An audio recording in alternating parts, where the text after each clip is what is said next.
Welcome to this week's edition of Perspective, and today we are looking at the state of politics. Well, it's common knowledge that the one thing that is really trending is the impeachment of Kiambu County Governor Ferdinand, and of course swearing in of newly sworn in Governor Dr. James Nyoro. Well, to help drive that discussion, I'm joined by two gentlemen. On my immediate left is Josiah Driko, who is the Speaker of Embu County. Karibu sana, Bwana Speaker. Thank you. And of course, on my extreme left, Job Ndege, our leadership and governance expert, and of course, our resident analyst. Job, good to see you.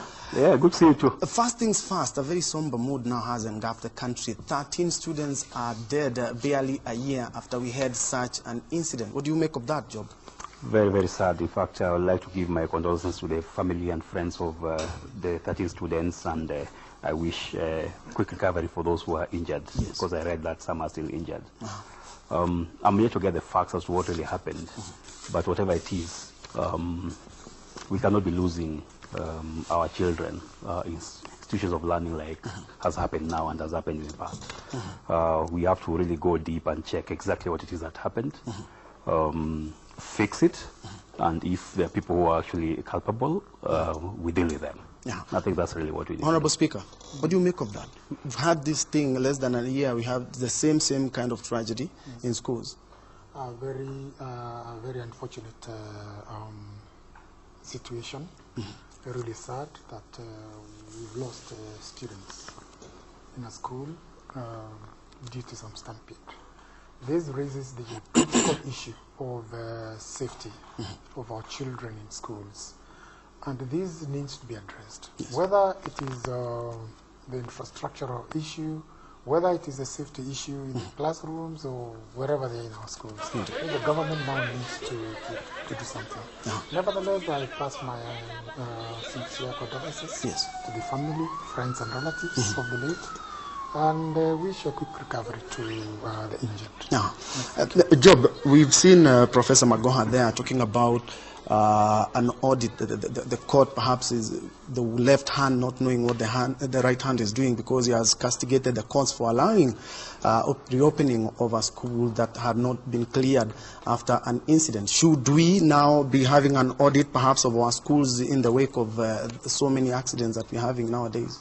In fact, it should not be something knee-jerk, Ben. It should be part of our processes and standard procedures that schools should be audited every so often, and that actually is, lies the remit of the Ministry of Education. So it's sad that the Cabinet Secretary is actually complaining that the courts actually gave a relief to one of those proprietors. But there must have been a reason why the court did that. So if all parties did their job, if the inspectors from the Ministry of Education had actually inspected that school well in advance of the tragedy and gave some measures, maybe a shutdown or a corrective measures, probably would not have reached the stage where the guy needs to have rushed to court now to actually do an overturn of that event. So the blame game should not really be there. I think the ministry should insist that its officers do what they're supposed to do, and then we'll see what happens if people run to court. Because the courts actually live with us. Indeed. Yes. So they may not be able to be making some orders which are actually against the public interest. Indeed, we hope all our kids will be safe when they are in schools. Perhaps because of the interest of time, we will perhaps look at that much later. But Speaker, Honorable Speaker, Ferdinand Waititu was impeached in December. Last month he was impeached by the Senate, and of course a new governor was sworn in on Friday. Are you surprised? No, I am not. Not at all. Embu has had its fair share. Actually, it was the first county. It was the first county to successfully impeach a governor, and Embu was the first county to have its decision validated by the Senate. So Kiambu now comes second. A few more counties had their decisions not validated by the Senate. Nyeri, Taita Taveta, Kericho. I was not shocked. I'm sure the issues surrounding the impeachment of Governor Waititu were both legal and political. And now that a decision has been made by Senate and a new governor has been sworn in, I think the only redress the former Governor Waititu has is to move to court. I'm sure he has moved. Yes. Let him argue his case, and who knows? Job, were you surprised that the whole process actually from Senate to swearing in of a new governor took what, like 48 hours? Yes, about 48 hours. Yes. I was really surprised, one, because the processes that were required actually were met. The Kiambu County Assembly did its job. The Speaker took that notice to the Senate. The Senate organized a sitting. They sat there for 2 days. So he was actually impeached. So thereafter, there is nothing to wait for. Once someone has been impeached, Kiambu needed to move on. Yes. Yeah. So whereas people are saying that the Speaker moved with speed, of course, once the time that the impeachment was happening, the Speaker only had 2 choices to make. Yes. There will be an impeachment or there will be none. Yes. And it was an impeachment. Yes. There was nothing wrong for him to have already prepared even a gazette notice. Yes. Such that the moment it's done, Yes. it's done over with. So I was so surprised. In fact, that's how justice should move. Justice delayed is justice denied. Yes. So if the people of Kiambu wanted their governor impeached, Yes. then the Senate gave it to them. Indeed. And all the institutions Yes. ran as perfect as they should. And Yes, finished their Job work. is saying, he's talking about the processes being used, but this morning we were with Waititu's lawyers. They are challenging that in court. And Waititu has questioned the whole process of how he was impeached in Kiambu, Yes. and also how the process was conducted here in Nairobi. At the Senate. Could there be any substance to perhaps to justify that? Because he talks about all the 2 agencies, the County Assembly of Kiambu and the Senate did not procedurally remove him. Well, Waititu can only challenge his impeachment on 2 grounds. Yes. One is on the procedure, and 2 is on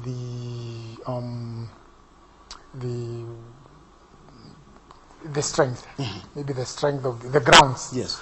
The procedure is elaborate as per the impeachment bill of 2018.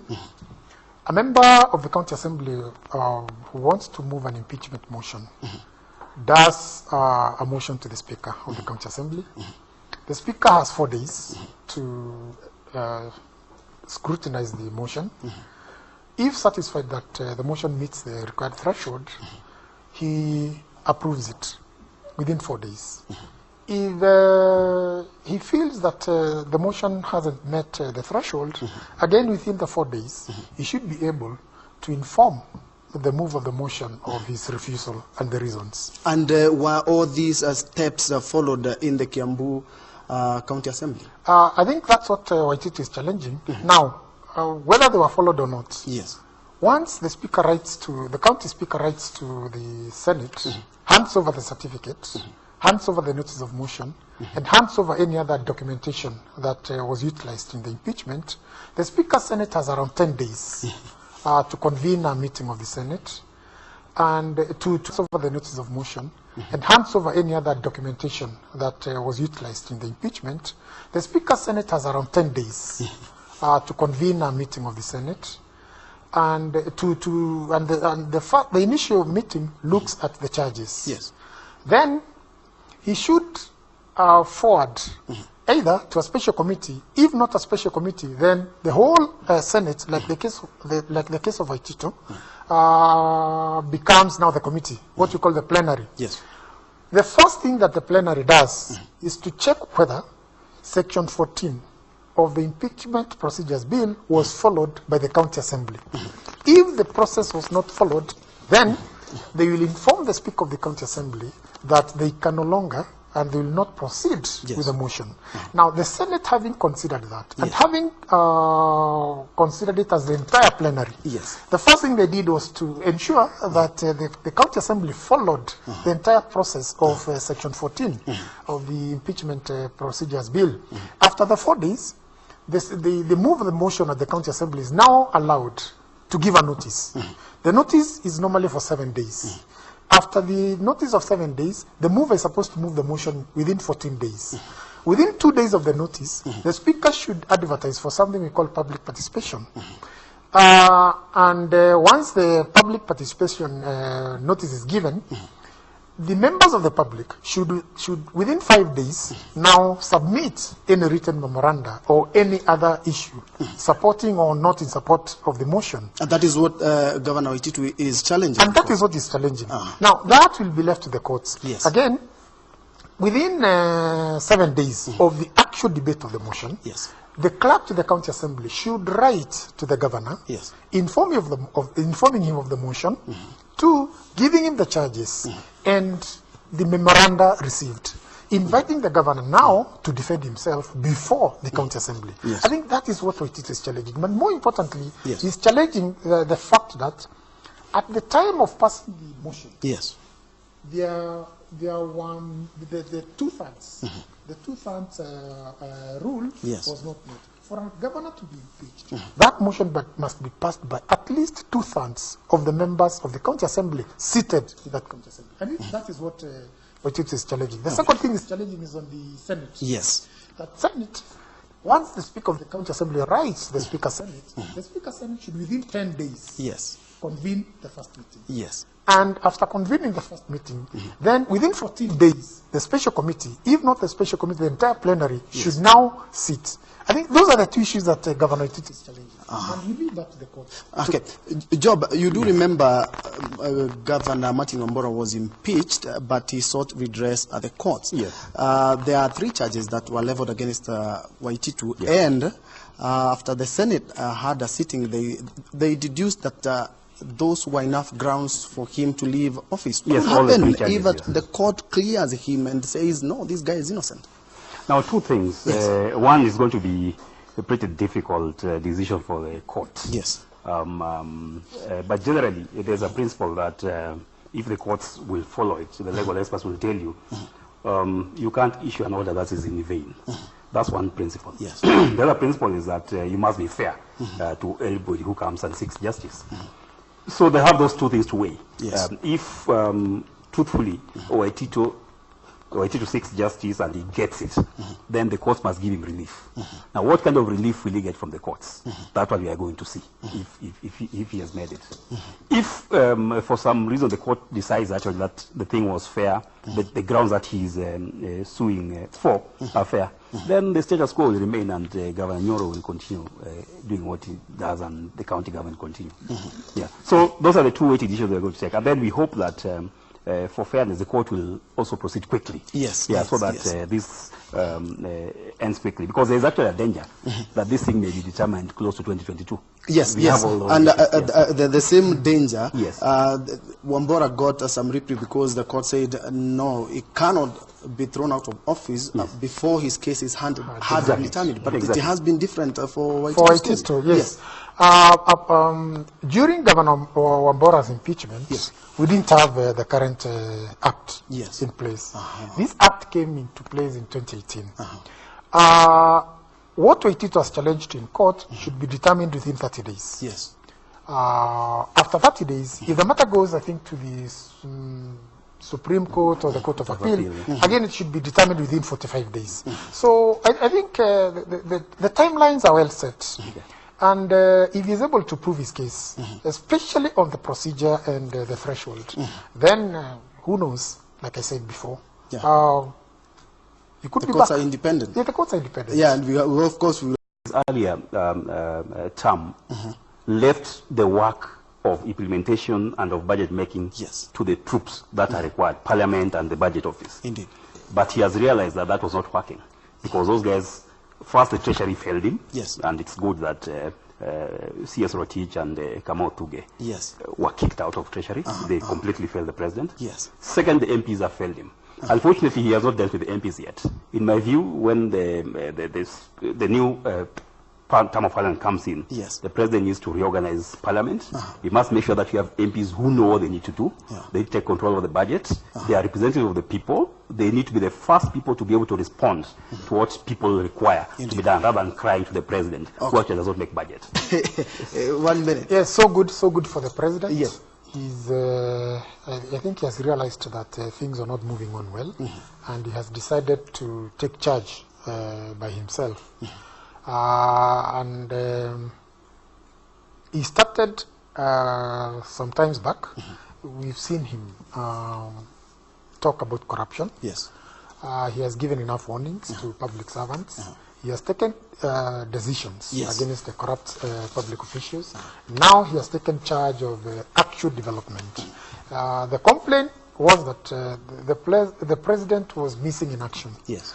Now he has taken charge. We saw him in Nyandarua. Which is a good thing. Which is a good thing. Yes. He was in Nyandarua. Yes. He was in Kirinyaga. Yeah. He was in Meru. Yes. And I'm sure he's going to replicate that in other parts of the country. Okay. I wish him well. Okay. And support him fully. Thank you, dear gentlemen. Unfortunately, we are out of time. I have been hosting two formidable gentlemen right here on Perspective. We're discussing state of politics in Kenya, and particularly we've touched on the impeachment of Ferdinand Waititu, plus the president's being hands-on on projects that he actually started. Thank you indeed so much for watching. Business News is coming up next. Gentlemen.